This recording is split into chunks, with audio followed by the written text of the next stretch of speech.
Is now in studio Democratic Senator Amy Klobuchar of Minnesota. She serves on the Judiciary and Rules Committee. Senator, good to have you with us on set this morning. Thanks, Willie. Great to be on. So I'm interested in your take on the president's decision. I take it you think he did the right thing here and that you support your former colleague, former Senator Kamala Harris, now Vice President Harris.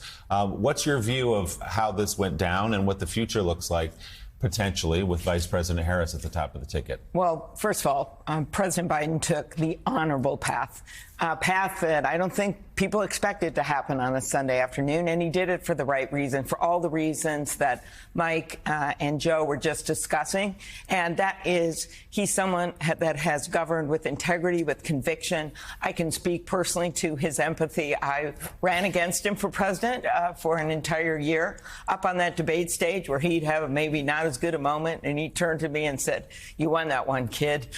He would do it all the time to everyone, thinking about other people, putting people first. That's what he did, and that's the kind of president he's been in terms of bringing back the rule of law, making sure that we make a strength in NATO, the work that he's done on pharmaceutical prices and the like. And then it's not just about his legacy. What he did yesterday was also about the future, that he is putting himself out there, doing what politicians never do and say, you know what? This isn't the moment, and I'm going to give it to someone else. I'm going to pass the torch to my Vice President, Kamala Harris. So I am really excited. I was in the airport last night in Minnesota. Well, all the flights were delayed, so I was there a long time.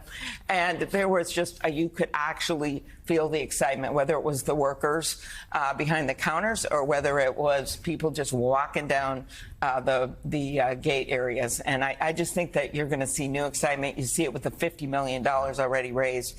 And she's going to bring and breathe some life into this campaign. And I can't wait, like Al said, I cannot wait for that debate. So, Senator, let's talk about that campaign to come. Assuming it is Vice President Harris. Seems to be a real study in contrast. Her age are already putting out there. There's really the difference in age now between herself and Donald Trump. She's nearly 20 years his junior. The idea of the law and order. You know, we have Vice President Harris, former prosecutor. Donald Trump, convicted felon.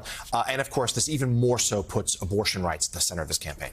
Exactly. I mean, she's going to come into this bringing the receipts. She's been on the world stage, and she will have a unique ability as a former prosecutor and a fierce competitor to prosecute his past, his selfishness, about his role in all of this. And it's going to be, I think, something like you've never seen before. You also look at the fact, and I was in those Judiciary Committee hearings, it was Kamala Harris that was cross-examining the very nominees that became the justices that overturned Roe v. Wade, that put us in the place that we are, where people from the prairies of Kansas to Kentucky hills, all the way to the Virginia legislative races are saying, hey, enough is enough. They're turning out in droves to say, we're preserving our freedom. We believe women should be able to make their own decisions about their health care, not politicians. Kamala Harris is going to be looking at Donald Trump, the guy that did the video this year that said he was proudly the person who overturned Roe v. Wade. She, the prosecutor, is going to be able to talk about what he's done, all of his felony indictments, in a way that you've never seen before. And then she's going to be able to talk about the economic record. So I think it is going to be a matchup like no other.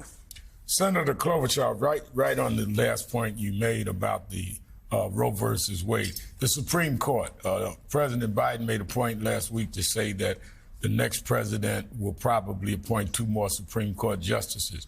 Under this Supreme Court, 3 of those nominated by Donald Trump. If it gets to 5, if he being Trump gets to appoint 2 more, I mean, we lost just now Roe versus Wade, affirmative action, some parts of voting rights. How important is it for Kamala Harris, who fought on the right side, in my opinion, of all those issues, women's right to choose, voting rights, affirmative action, DEI, how important is it for her to make it clear that we're talking about permanent damage here if the Supreme Court gets stacked any further? It's everything. The Chevron decision that they just made, where they overturned a precedent that even Justice Scalia supported, that is how far right they've gotten. And so she's going to be able to make that connection in a straightforward way of those decisions and how they've impacted people in their everyday lives, particularly when it comes to voting rights and people's right to be able to have their voices heard in a democracy.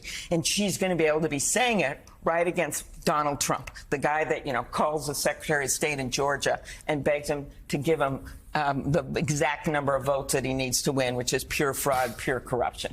That's what you're going to see on that debate stage. All right, Senator, thank you so much for being with us. Thank you. It's a great day to be have you on. here. It's a lot of excitement. I've never seen anything like it. So game on. Game on, Senator. so they say. Senator Amy Klobuchar, thank you so much.